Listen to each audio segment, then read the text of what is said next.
우리는 사도행전 말씀을 통해 오늘 교회와 성도에게 주시는 하나님의 생생한 말씀에 귀를 기울이고 있습니다. 이제 우리는 바울의 제2차 전도 여행의 끝자락에 도착했습니다. 저 시리아의 안디옥에서 출발한 바울의 전도 여행이 이제 그 마지막 지점이라고 할 수 있는 고린도에 이르게 되었습니다.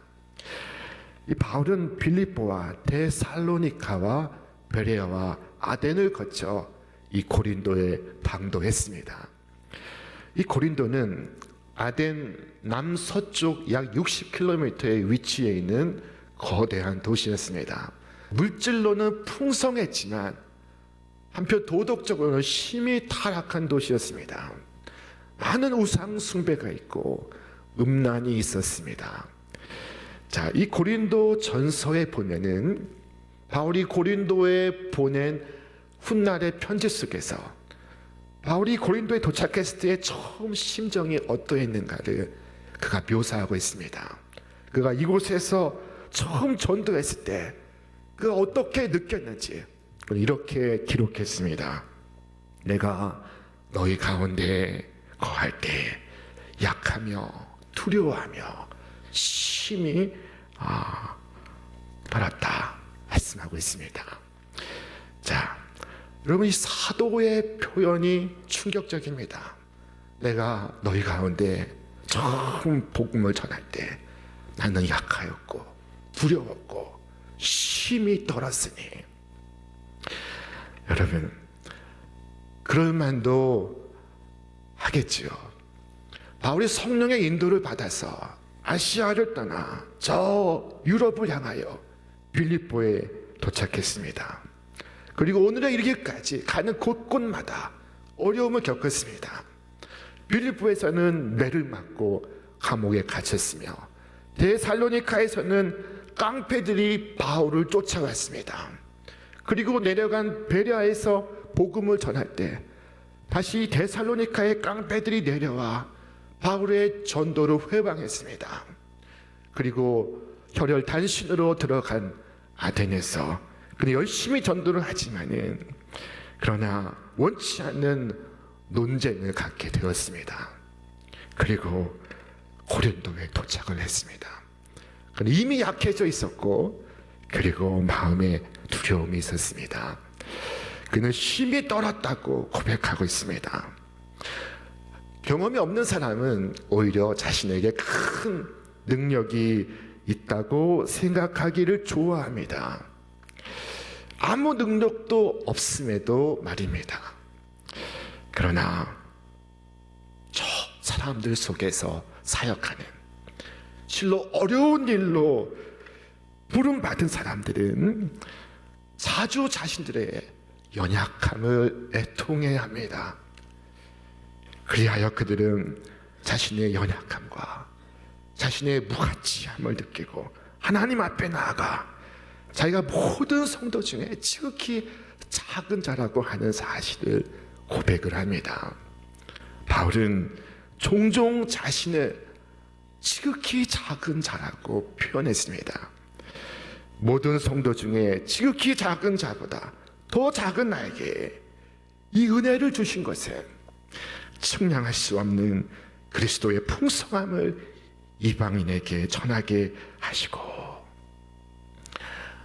바울이 자신을 소개하는 방식을 보십시오. 모든 성도 중에서 지극히 작은 자보다 더 작은 자라고 말하고 있습니다. 그릇이 가득 차 있으면 물속으로 깊이 더욱 가라앉는 법입니다. 더욱 낮은 자리로 내려가는 법입니다.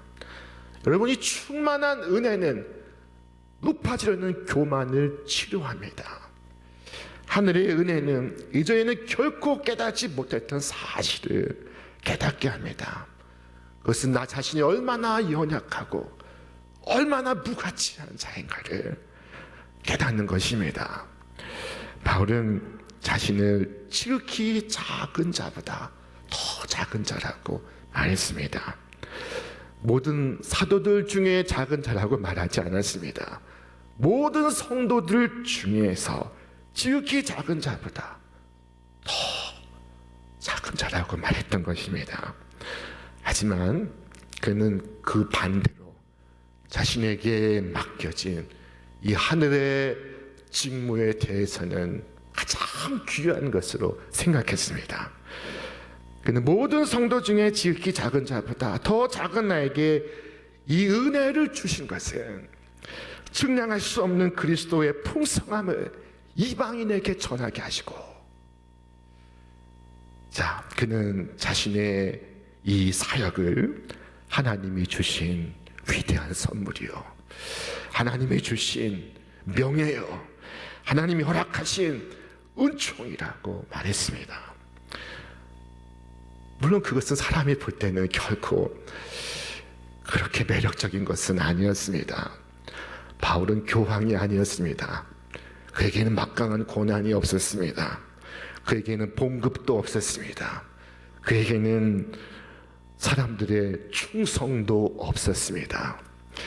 그가 거둔 가장 큰 소득은 자신의 것을 잃어버린 것이었고, 그의 가장 큰 명예는 그의 수치로부터 왔으며, 그의 큰 영광은 그의 고난에서 나오고 있었습니다. 그는 모든 성읍에서 매를 맞았고 투옥을 당했습니다. 돌에 맞고 파손하고 강도의 위험과 배신자의 위험과 근심과 슬픔이 그의 몫이었습니다. 그는 그리스도를 위하여 버림받은 자가 되었습니다.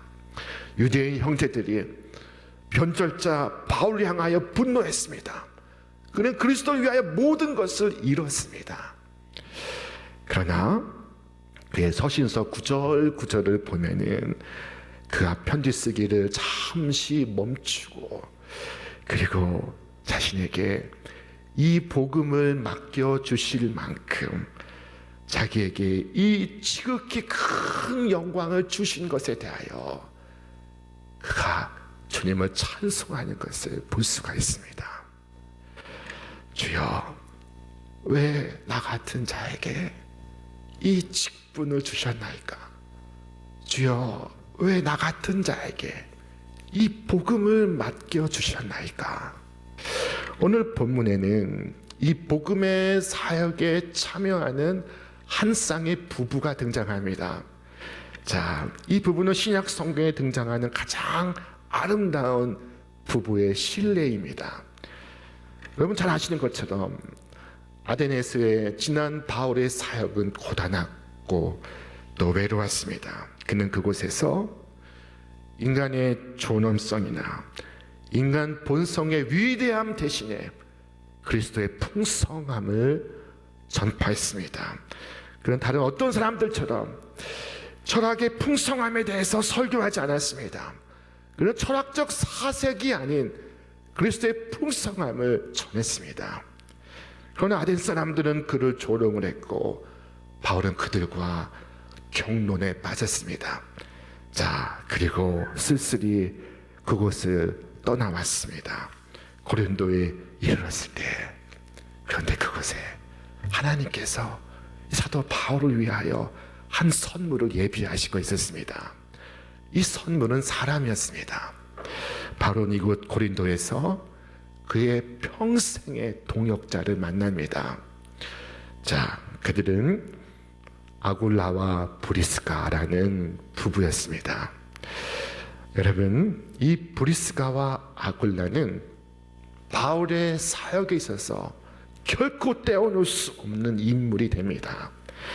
자, 본래 이 아굴라와 브리스가는 로마에 살던 사람이었습니다. 그런데 로마의 제4대 황제 글라우디오가 모든 유대인을 로마에서 추방시킵니다.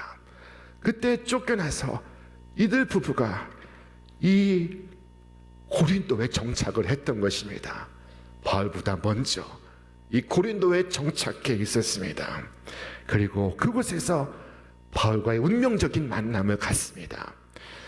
바울이 이들 부부를 처음 만나게 된 계기는 바울과 이들 부부의 직업이 똑같았기 때문입니다. 가진 기술이 똑같았기 때문입니다. 이것이 무슨 말씀일까요? 바울 당시 유대인 부모들은 자식들에게 반드시 한 가지의 기술을 가르쳤습니다. 당시 랍비의 교훈에 따르면은 자식에게 직업 기술을 가르치지 않는 것은 곧 자식에게 도둑질을 가르치는 것과 같다라고 말했습니다. 그래서 모든 유대인의 자녀들은 천하든 귀하든 한 가지 기술을 습득하고 있습니다. 아무데 갖다 놓아도 제 밥벌이를 할 수 있을 만큼의 기술을 가르쳐야 했습니다. 그렇지 않으면 도둑질을 가르치는 것이라고 말했습니다. 자, 그로 인해서 바울은 저 학자 가말리엘에게서 학자의 훈련을 받았지만 동시에 그는 천막 만드는 기술이 있었습니다. 자, 그런데 아굴라 부부의 생업도 같았던 것입니다. 이것이 계기가 되어서 바울은 아굴라 부부와 함께 생활하게 되었습니다. 자, 브리스길라와 아굴라는 곧 바울의 평생의 동역자가 됩니다. 자, 이들은 바울을 만나기 전부터 주를 믿어 헌신하는 부부이었습니다. 복음에 헌신한 사람들이었습니다. 그들은 자신의 집을 오픈해서 교회로 만들었습니다. 자, 자신들의 집을 열어 예배를 드립니다. 여러분, 왜였겠습니까? 그것은 그들에게 교회가 최우선이었기 때문입니다. 교회가 가장 소중했기 때문입니다. 이것이 그들의 목적이었던 것입니다. 이것이 바로 아굴라와 브리스길라였던 것입니다. 자, 그들에게 천막을 만들어야 하는 공간이 필요했기 때문에 그 넓은 공간은 예배의 공간으로 변했을 것입니다. 자, 바울은 이 브리스가와 아굴라 집에서 1년 6개월을 유합니다. 그렇게 함께 바울과 아굴라 부부는 생업을 같이 하며 함께 전도하였고, 훗날 바울이 고린도를 떠날 때 아굴라 부부 역시 짐을 싸서 바울과 동행을 시작합니다. 이 바울은 이들을 가리켜 나의 동역자들이라고 말했습니다. 한 번은 바울이 로마에 보낸 편지에서 이렇게 기록했습니다. 너희는 그리스도 예수 안에서 나의 동역자들인 브리스가와 아굴라에게 문안하라. 그들은 내 목숨을 위하여 자기들의 목까지도 내놓았나니 나뿐 아니라 이방인의 모든 교회도 그들에게 감사하느니라. 여러분, 이런 부부가 있었습니다. 바울은 브리스가와 아굴라에게 문안하라 말했습니다. 이 브리스가는 브리스길라의 애칭입니다. 자, 왜 바울은 이들 부부에게 문안해달라 부탁했을까요? 바울은 말하기를 저희가 내 목숨을 위하여 자신의 목까지도 내어놓았으니 라고 말하고 있습니다. 바울을 해치는 사람들이 많았습니다. 바울은 자주 위험에 처했습니다. 그때 이 아굴라 부부는 자신의 생명을 돌보지 않고 위험 속에서 바울의 생명을 지켰습니다. 바울을 위하여 자신의 목숨까지도 내놓았던 이들이 바로 브리스길라와 아굴라였던 것입니다. 이 얼마나 굉장한 이야기입니까? 여러분, 흥미롭게도 그들이 내 목숨을 위하여 자기들의 목까지도 내놓았나니 할 때 이 목이 단수입니다. 어떻게 부부의 목이 복수가 아니라 단수로 기록이 되었을까요? 자, 그것은 저들의 목숨이 두 개가 아니라 하나인 것처럼 그렇게 연합하였다는 것입니다. 그렇게 서로가 연합해 있었던 것입니다. 그 연합이 교회를 세워갔고 그 연합이 사도를 붙들고 있었습니다. 자, 이것이 누구 때문입니까? 바로 예수님 때문입니다. 예수님이 저들 부부에게 있었던 그 특별한 비밀이었던 것입니다. 여러분, 예수 그리스도 안에 있는 이 연합을 꿈꾸고 소망하시고 기도하시기를 바랍니다. 오늘 남편 되신 여러분, 아내의 회심을 위하여 기도하시길 바랍니다.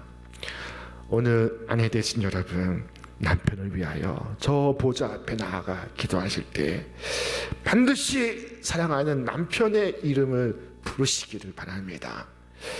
여러분, 평생의 반려자가 하나님께 회심하도록 끊임없이 기도하시기를 바랍니다. 결혼 관계로 연합될 뿐만 아니라 주 예수 안에서 연합된 부부는 훨씬 더 복됩니다. 성경은 말씀하기를 한 사람이면 패하겠거니와 두 사람이면 맞설 수 있나니 세 겹줄은 쉽게 끊어지지 아니하니라. 여러분, 여기서 눈여겨볼 것이 세 겹줄입니다. 두 사람이면 두 겹줄인데 어떻게 하여 세 겹줄입니까? 두 사람이면 맞설 수 있나니 세 겹줄은 쉽게 끊어지지 아니하느니라. 여러분, 그것은 바로 그 사이에 우리 그리스도 예수가 계시기 때문인 줄 믿으시기를 바랍니다. 오늘 부부 사이에도, 부모와 자식 사이에도, 목회자와 성도 사이에도, 성도와 성도 사이에도 그리스도를 모심으로써 끊어지지 아니하는 세 겹줄을 만들어 가시기를 바랍니다. 주님은 우리로 하나 되게 하셔서 주 안에서 연합하게 하셔서 각각이 할 수 없는 일들을 행하게 하십니다. 브리스길라와 아굴라는 주 안에서 하나가 되어 하나님의 교회들을 세워가고 있었습니다. 이방인의 모든 교회가 브리스길라와 아굴라를 향하여 문안한다고 하고 있습니다. 감사한다고 말하고 있습니다. 주 안에서의 연합이 얼마나 놀라운 일을 이루고 있는 것입니까? 바울은 고린도에서 처음 복음을 전할 때 심히 두려워하며 떨고 있었습니다. 그런데 이 부부를 만났을 때 바울이 얼마나 용기를 내었을까요? 바울이 어떻게 다시 일어설 수가 있었습니까? 어떻게 그가 큰 힘을 발휘할 수 있었습니까? 마음속에 얼마나 감사가 넘쳤겠습니까? 그들이 함께 했을 때 얼마나 큰 기쁨이 가득했겠습니까? 여러분, 이 브리스가와 아굴라에 대하여 바울은 내 목숨을 위하여 자기들의 목까지도 내놓았다고 말하고 있습니다. 여러분, 오늘 우리 교회 안에도 그런 사랑이 존재하는 것을 믿습니다. 여러분 가운데도 여러분의 목숨으로 저의 목숨을 대신하려는 분들이 많을 줄로 믿습니다. 감사합니다. 우리 아멘 하신 분이나 아멘 하지 않으신 분이나 주 안에서 여러분의 큰 상을 베푸시기를 바랍니다. 이 브리스길라와 아굴라는 고린도로, 에베소로, 그리고 로마로 바울과 함께 동행했으며 바울의 순교의 자리까지 함께 나아갔습니다. 이 땅에서의 아름다운 동행이 저 영원에까지 이어지고 있었습니다. 그들은 바울의 진정한 동역자였고 전우였으며 그리고 끊을 수 없는 동역자가 되었습니다. 자, 여러분, 오늘 우리의 삶에도 이와 같은 동역자가 있기를 바랍니다. 남편과 아내가, 교인과 교인이 서로가 동역자가 되기를 바랍니다. 주님은 우리로 하나가 되게 하셔서 홀로 할 수 없는 일들을 오늘도 행하게 하십니다. 이 사도 바울은 브리스길라와 아굴라 부부를 사랑했습니다. 그는 그의 서신서 곳곳에서 이들 부부를 언급하고 있습니다. 여러분 기억하시니까 디모데후서 4장 19절에서 브리스가와 아굴라 및 오네시모의 집에 문안하라. 로마서 16장 3절 말씀, 너희는 그리스도 예수 안에서 나의 동역자들인 브리스가와 아굴라에게 문안해달라. 고린도전서 16장 19절, 아시아의 교회들이 너희에게 문안하고 아굴라와 브리스가와 그 집에 있는 교회가 주 안에서 너희에게 간절히 문안하고. 이들 부부는 교회를 향한 간절한 사랑을 간직하고 있었습니다. 여러분, 오늘 교회는 이와 같이 교회를 위하여 많이 수고하는 사람들을 기억하고 사랑하고 자랑해야 합니다. 바울은 지금 자랑하고 있는 중입니다. 간혹 어떤 사람들이 교회 안에서 열심히 일을 하는 것을 보고 그것을 자랑하기보다는 그를 흠잡을 때가 있습니다. 그 사람은 일을 열심히 하는데 근데 사실 좀 그래 라고 말할 때가 있습니다. 여러분, 이것은 초대교회 정신과 반대입니다. 초대교회는 거룩한 수고를 인정하고 사랑하고 칭찬하고 자랑했습니다. 여러분, 설령 그에게 흠이 있을지라도 그의 흠을 들추지 않기를 바랍니다. 이것은 소매치기 하는 것만큼 나쁜 것입니다. 그에게 마땅히 돌아갈 사랑과 칭찬을 빼앗는 것입니다. 여러분, 하나님의 은혜를 받은 사람들이지만은 여러분과 저 가운데 완벽한 사람이 어디 있습니까? 바울조차 심히 두려워하며 떨었다고 말하지 않습니까? 여러분, 오늘 주님의 백성 가운데 이 하나됨과 사랑이 있도록 더욱 힘쓰시는 여러분과 제가 되시기를 바랍니다. 우리 모두가 연약한 존재임을 깨달을 때 헌신하는 그를 우리는 사랑하고 더욱 존중하고 아낄 수가 있는 것입니다. 오늘 브리스길라와 아굴라는 바울의 아름다운 동역자가 되고 동행자가 되어서 그들의 동행은 이 땅에서 저 영혼까지 이어지게 되었습니다. 오늘 목회자와 성도 사이에, 성도와 성도 사이에, 남편과 아내 사이에, 부모와 자식 사이에 주님을 초대함으로써 끊어지지 아니하는 새 겹줄을 이루어서 아름다운 동역과 동행을 이루어 가시는 저와 여러분 되시기를 주님의 이름으로 축원합니다. 축원합니다.